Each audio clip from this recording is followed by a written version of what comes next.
राधे राधे दोस्तों, हमारे संस्कार भक्ति चैनल पर आपका स्वागत है। वीडियो अंत तक जरूर देखिए। चलिए शुरुआत करते हैं। गीता सार श्रीमद् भगवत गीता ऐसा ग्रंथ है जिसमें जीवन की सभी मूल समस्याओं और शंकाओं का समाधान है। इस महान ग्रंथ गीता में जीवन की वास्तविकता और मनुष्य धर्म से जुड़े उपदेश दिए गए हैं। आप जीवन में किसी भी अवस्था से घिरे हुए हों, आपको किसी समस्या का समाधान चाहिए तो आप गीता में उसे ढूंढ सकते हैं। भगवत गीता के उपदेश सबसे बड़े धर्मयुद्ध महाभारत की रणभूमि कुरुक्षेत्र के युद्ध में अपने शिष्य अर्जुन को भगवान श्री कृष्ण ने दिए थे, जिसे हम गीता सार भी कहते हैं। आज 5000 साल से भी ज्यादा वक्त बीत गया है, लेकिन गीता के उपदेश आज भी हमारे जीवन में उतने ही प्रासंगिक हैं। क्यों व्यर्थ की चिंता करते हो? किससे व्यर्थ डरते हो?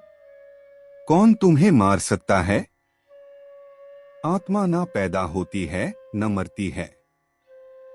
जो हुआ वह अच्छा हुआ, जो हो रहा है वह अच्छा हो रहा है, जो होगा वह भी अच्छा ही होगा। तुम भूत का पश्चाताप न करो, भविष्य की चिंता न करो। वर्तमान चल रहा है। तुम्हारा क्या गया जो तुम रोते हो? तुम क्या लाए थे जो तुमने खो दिया? तुमने क्या पैदा किया था जो नाश हो गया? न तुम कुछ लेकर आए, जो लिया यहीं से लिया। जो दिया यहीं पर दिया। जो लिया इसी भगवान से लिया। जो दिया इसी को दिया।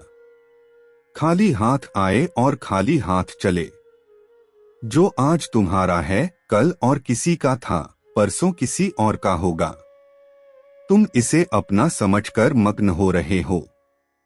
बस यही प्रसन्नता तुम्हारे दुख खोन का कारण है। परिवर्तन संसार का नियम है। जिसे तुम मृत्यु समझते हो वही तो जीवन है। एक क्षण में तुम करोड़ों के स्वामी बन जाते हो, दूसरे ही क्षण में तुम दरिद्र हो जाते हो।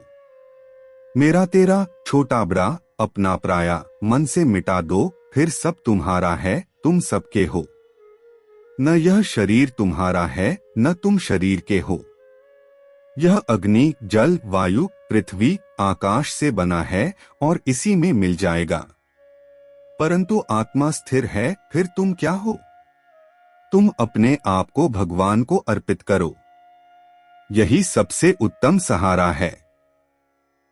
जो इसके सहारे को जानता है वह भय चिंता शोक से सर्वदा मुक्त है। जो कुछ भी तू करता है उसे भगवान को अर्पण करता चल। ऐसा करने से सदा जीवन मुक्त का आनंद अनुभव करेगा। मानव शरीर अस्थायी और आत्मा स्थायी है। जीवन का एकमात्र सत्य है वो है मृत्यु। गुस्से पर काबू करना चाहिए, क्योंकि क्रोध से व्यक्ति का नाश हो जाता है। व्यक्ति अपने कर्मों को नहीं छोड़ सकता है। जो ज्ञानी व्यक्ति ज्ञान और कर्म को एक रूप में देखता है, उसी का नजरिया सही है। इंसान को अपने मन को काबू में रखना चाहिए। मनुष्य को पहले खुद का आकलन करना चाहिए और खुद की क्षमता को जानना चाहिए। खुद पर पूरा भरोसा रखें और अपने लक्ष्य को पाने के लिए लगातार प्रयास करें। अच्छे कर्म करें और फल की इच्छा ना करें। मनुष्य की इंद्रियों का संयम ही कर्म और ज्ञान का निचोड़ है। तनाव से दूर रहना चाहिए, क्योंकि तनाव इंसान को सफल होने से रोकता है। अपना काम को प्राथमिकता दें और इसे पहले करें। लोक में जितने देवता हैं, सब एक ही भगवान की विभूतियां हैं। जो लोग भगवान का सच्चे मन से ध्यान लगाते हैं, वह पूर्ण सिद्ध योगी माने जाते हैं। अपने काम को मन लगाकर करें और अपने काम में खुशी खोजें। किसी भी तरह की अधिकता इंसान के लिए बन सकती है बड़ा खतरा। दूसरी की भलाई पर ध्यान दे, सिर्फ अपना मतलब नहीं साधे। ईश्वर हमेशा मनुष्य का साथ देता है। संदेह की आदत इंसान के दुख का कारण बनती है। भगवद गीता क्या सिखाती है? भगवद गीता हमें ये सिखाती है कि आत्मा अमर है, केवल शरीर मरता है। मृत्यु के समय आत्मा दूसरे शरीर में पुनर्जन्म लेती है, या जिन्होंने सच्ची शिक्षाओं को पूरी तरह से समझ लिया है वो मोक्ष या निर्वाण प्राप्त करता है, यानी पुनर्जन्म से मुक्ति। गीता का दूसरा नाम क्या है? का दूसरा नाम गीतोपनिषद है। गीता पढ़ने से क्या फायदा होता है? नित्य गीता पढ़ने से मन सदैव शांत रहता है। हमारे सारे नकारात्मक प्रभाव नष्ट हो जाते हैं। सभी प्रकार की बुराइयों से दूरी स्वतः ही बनने लगती है। हमारा भय दूर हो जाता है और हम निर्भय बन जाते हैं। गीता का पाठ कब करना चाहिए? पूजा पाठ और जाप के लिए सुबह का समय सर्वोत्तम रहता है। उसी प्रकार से गीता को भी सुबह के समय पढ़ना चाहिए। ब्रह्म मुहूर्त में हो तो सर्वश्रेष्ठ है। गीता परमात्मा द्वारा दी गई किताब है, जो किसी एक धर्म के लिए नहीं बल्कि पूरी मनुष्य जाति के लिए है, पूरी इंसानियत के लिए है, सब आत्माओं के लिए है। क्योंकि ये आत्मा को परमात्मा के बारे में, उसकी सृष्टि के बारे में और सबसे अहम यह उन कायदों के बारे में समझाती है जिनका आत्मा को मनुष्य के रूप में हर हाल में पालन करना होगा, रक्षा करनी होगी। और इन्हीं कायदों की बुनियाद पे एक आत्मा को शरीर त्याग करने के बाद परखा जाएगा और इस परीक्षा से पास होने पे हमेशा के लिए इस जन्म और मृत्यु से मुक्ति मिलेगी। परमात्मा भगवद गीता में कहते हैं कि मैं ही सबकी शुरुआत हूँ। मैं शुरू से भी पहले था और सब खत्म होने के बाद भी रहूंगा। सब मुझ में है और मैं सब में हूँ। जो भी तुम छू सकते हो, देख सकते हो, चख सकते हो या सुन सकते, वो सब मैं हूँ। ये नदियाँ, पहाड़, सूरज, ग्रह, चांद, सितारे सब मैंने बनाए हैं।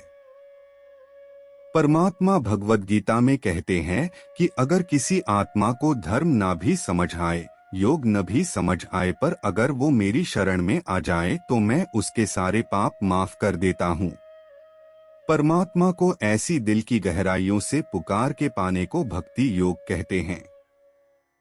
चैतन्य महाप्रभु, मीराबाई और भगवान हनुमान इस योग के सबसे बड़े उदाहरण हैं।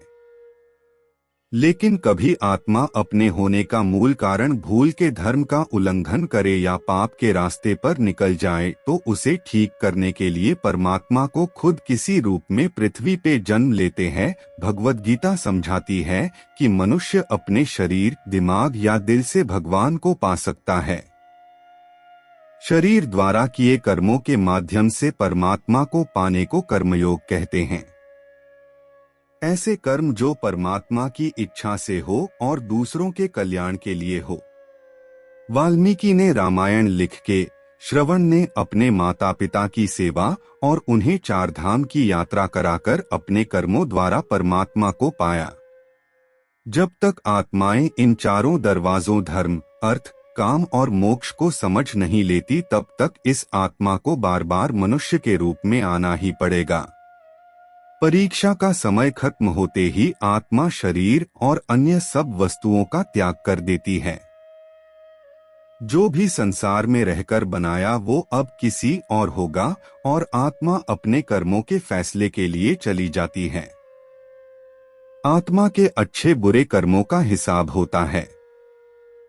अपने अच्छे कर्मों के लिए आत्मा कुछ वक्त के लिए स्वर्ग और दुष्कर्मों के लिए नर्क चली जाती है। नर्क में आत्मा को अपने पापों के अनुकूल सजाएं मिलती हैं, पर सजा खत्म होने के बाद आत्मा को फिर से एक नया शरीर और नया दिमाग मिलता है इस परीक्षा में फिर से बैठने के लिए, और हर परीक्षा में वही सब फिर दोहराया जाएगा। जिंदगी के चार स्तंभ धर्म, अर्थ, काम और मोक्ष को समझने के लिए हर जन्म में अपने कई जन्मों के कर्मों के हिसाब से हर आत्मा को कभी अच्छे तो कभी बुरे हालातों से जाना पड़ता है।